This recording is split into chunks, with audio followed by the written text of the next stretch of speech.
हाँ जी, ये क्वेश्चन क्या रहा है और देखे समझे इसे क्वेश्चन को।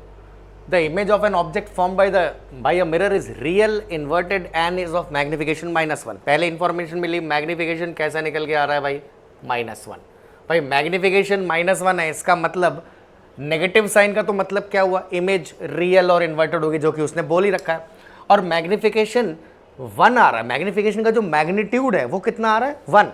यानी हम इससे ये आइडिया लगा सकते हैं that the size of the image, भाई मैग्निफिकेशन का फॉर्मूला क्या होता है, height of image divide by height of object, और उसका मैग्नीट्यूड 1 आ रहा है, यानी इमेज का साइज किसके बराबर हुआ, ऑब्जेक्ट के साइज के बराबर होगा। ये सब छोटी मोटी चीजें हमारे दिमाग में चलती रहनी चाहिए जैसे इंफॉर्मेशन मिलती है। ठीक है भाई, फिलहाल तो देखते हैं मैग्निफिकेशन कितना दिया हुआ है, -1। If the image is at a distance of 40 centimetre from the mirror, image कहां बन रही है, 40 सेंटीमीटर ऑफ द मिरर पे। यार हमें तो ये भी नहीं बताया मिरर कौन सा है, अगर आप खुद ही सोचना चाहें तो आप बताइए मिरर कौन सा होगा।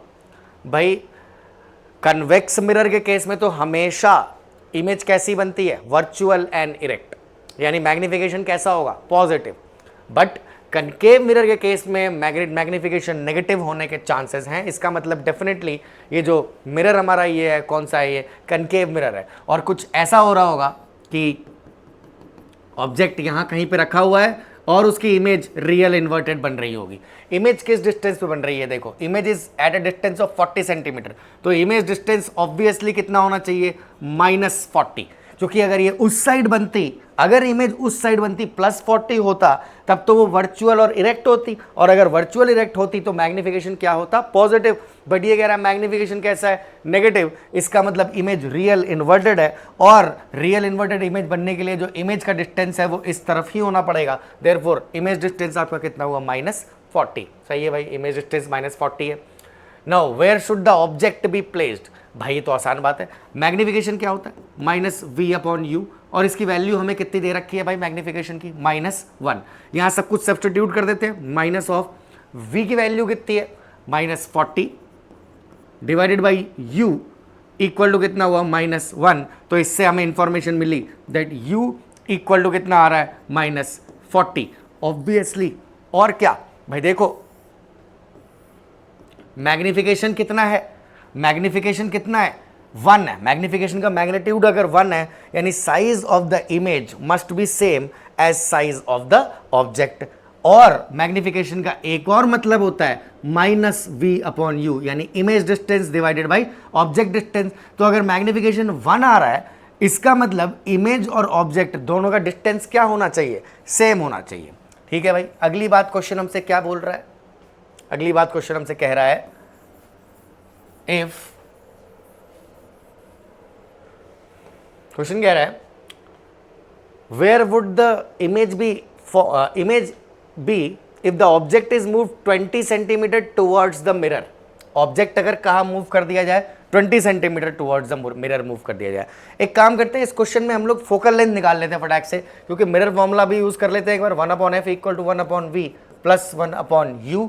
Therefore 1/f equal to 1/v, v कितना है 40 और v भी कितना है 40, -1/40 -1/40, therefore 1/f is -2/40। Therefore focal length कितनी निकल के आ रही है भाई, -20। फोकल लेंथ कितनी है, 20 है। फोकल लेंथ आपको मालूम पड़ गई 20 है। अब आपसे पूछ रहा है where would the image be if the object is move 20 centimetre towards the mirror. देखिए इस बात को समझें, है ना, इधर ही कर लेते हैं। इमेज डिस्टेंस और ऑब्जेक्ट डिस्टेंस हमारे निकल चुके हैं, -40 है दोनों, ठीक है।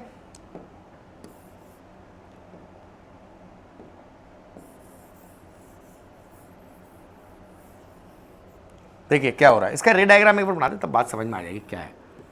हमारा जो कनकेव मिरर था उसका फोकल लेंथ कितना निकल गया है, उसका फोकल लेंथ निकल गया है 20, ये रहा 20 फोकल लेंथ है, बहुत बढ़िया।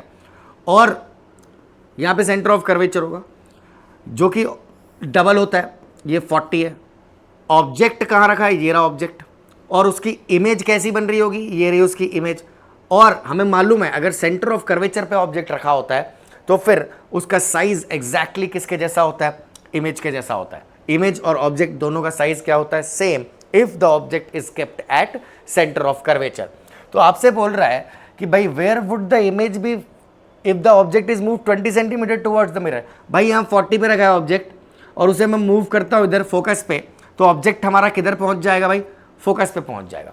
भाई एक बात ध्यान रखिए, अगर ऑब्जेक्ट फोकस पे है तो फिर इमेज किधर बनेगी, इन्फिनिटी में बनेगी। यानी इसका आंसर क्या हुआ, the image will be formed at infinity. देखते हैं एक बार, क्योंकि ये आगे हमसे बोल रहा है state the reason why is the image formed as infinity. तो आप बोलिए because the object is kept at focus. Whenever the object is kept at focus the image is formed at infinity. सोचिए, when the object is at infinity then the image is at focus, but when the object is at focus then the image will be at infinity. Let me just show you the ray diagram in support of this.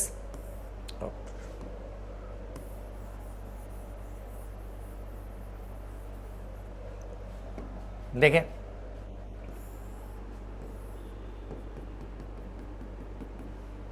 ये रहा focus, centre of curvature. Suppose focus पे ही मैंने एक object रखा, ठीक है। अब आप यहां से इसके सर में से एक रे ऑफ लाइट निकालिए। आफ्टर रिफ्लेक्शन ये पैरेलल जा रही थी, इसलिए कहां से पास होनी चाहिए, फोकस से पास होनी चाहिए। भाई बहुत बढ़िया। दूसरी रे ऑफ लाइट आप कैसे निकालेंगे, तो दूसरी रे ऑफ लाइट आप सेंटर ऑफ कर्वेचर से होते हुए निकालिए। ये जा रही इंसिडेंट रे ऐसे, और वापस इसी रास्ते पे ये जा रही थी, और अब ये वापस इसी रास्ते पे लौटेगी, इसी रास्ते पे आफ्टर रिफ्लेक्शन वापस लौट जाएगी। और क्लियरली जो दोनों रिफ्लेक्टेड रेज हैं, एक जो हमने पैरेलल निकाली थी और फोकस से चली गई, और एक जो हमने सेंटर ऑफ कर्वेचर से निकाली वो वापस आ गई अपना पाथ रिट्रेस करते हुए। और क्लियरली ये दोनों रेज कैसी हैं, पैरेलल हैं, and if the rays are parallel they will meet at infinity. Therefore हमारा सेकेंड वाला जो क्वेश्चन है कि where will be the image if the object is moved 20 cm towards the mirror, the image will be formed at infinity. What is the reason?